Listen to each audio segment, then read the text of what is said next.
How was that in that period? It was really good. Well, it was my first time out of Tel Aviv, which is very provincial kind of place, and I didn't imagine I'm going to make music. I just came to find some fun, in Amsterdam, and we started a band here because it was kind of inspiring time to. The name of the band was Minimal Compact. Yeah. And to you, Colin, Amsterdam, you have been here many times before. Yeah. Starting in, I don't know, I can't remember the first time I went to Amsterdam, probably 72 or something like that.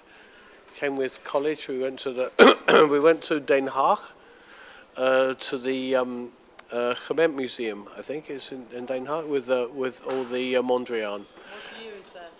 Probably 72, 73, something like that. I just really loved it. Obviously came to Amsterdam and did all the obvious things that young British men do when they come to Amsterdam. It looks for Wire in 1978. We just played in Britain in 77, and touring in Britain is never fun. They treat you like shit. The same Basically. in the 70s, the same in the 80s, and in a way the same again. So now the Britain is a really, really terrible place Like to tour in. Shut up. Yeah. And we get to places like, Brussels and Amsterdam, and suddenly everybody's nice to you and they treat you well, they treat you with respect, they want to talk to you about stuff, they want to talk about art, it's just like, wow, we really like it here. It's much better than back home, and I think I started then a kind of flirtation with Europeanness. What is now the exciting place to be? Well, people tell us Brussels. Actually, people are saying Brussels is the coolest city in Europe right now. I mean, Berlin is pretty cool, but Berlin is quite hard because you can't work there. It's a poor city, but it's cheap. London's expensive and poor. Dubious gifts, never ever paying, keep reloading. I'm cool, give it here. Your dad's records look quite forgotten. Patchy memory, more easy pickings. Chop from tube, red light stop, cold and dusk, early dark, lack of discretion. We were asking ourselves that question all the time. We're not going to stay in London forever. Where would we go to? The trouble is we want to go somewhere with nice weather. That would be good. Where they speak English. And it doesn't rain every day. Rain every day, but maybe not America. I don't know. No, too far. Back to Israel with no rain. That's also complicated. That's also complicated. Politics, mentality, it's endless, Is the music you're making now, has aspects of politics? Politics?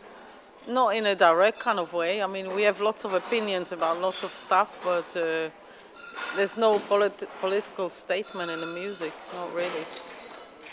I mean, to an extent, everything is politics. There's there's politics with the small p and politics with the big P. And we don't do party politics, but general complaining we can do plenty of. Stuff that sucks. There's plenty of stuff that sucks. Politics. Can you tell us about the other two persons in Githead? So who do you want me to start, Max or? Max, the drummer. Well, Max, I go back a long time with since Minimal Compact, so he's an old friend, and we rhythm section together. We've been playing together for a long time. And he's an Amsterdammer. And he works at night in a psychiatric hospital. He's a person who has got quite a lot of energy. I mean, he plays football in the league, and he's older than either of us. A little bit. A little bit. I mean, he's really fit, and he works really. He's just very, very dedicated at working hard. And when we started, we were a three-piece. Just myself, Malka and Robin, who I'll talk about in a minute. For live, we just really didn't know what to do about a drummer, and Malka just said, well, we should really use Max because they're an established rhythm section. And it really did work from day one, even though it's more complicated. The rest of the band lives in London and he lives in Amsterdam. And Robin? Well, Robin, we also know for a while. We knew him when he was kind of starting a scanner, when he used to record people's phone calls with a special device. And it was kind of the beginning of electronic music in London, one of the reasons we came to London in '92, because it was an exciting time to be there when all the kind of techno. And so we met Robin then and used to have an evening called the Electronic Lounge, which we used to go to. So we know him for a while, but we didn't kind of imagine to be in a rock band with him because we didn't even know he can play the guitar. But one day we decided to play on an evening of a Swim, our label, anniversary, and I really wanted to do a rock kind of thing, and we said to Robin, well, somehow it came up that he can play the guitar, and when we played together, it kind of connected very well for a first time, and from then we just kept playing together. But for all members of Githead, they have also a live next to Githead. Of course. Yeah. But that's all part of it. Githead is almost something that shouldn't exist. I mean, it really was in the very first time we played together. We made our first piece of music in the first 10 minutes of playing with each other. And as artists, one thing which is good about Robin is that he's quick to recognise when something is good. And we were like three of us just standing there thinking, wow. Any plans for the future?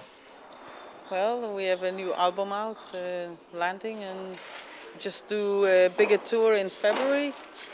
And yeah, we just keep playing, I mean, it's every step with Githead is thought about, but it comes to a natural evolution. I mean, the first EP was made very quickly.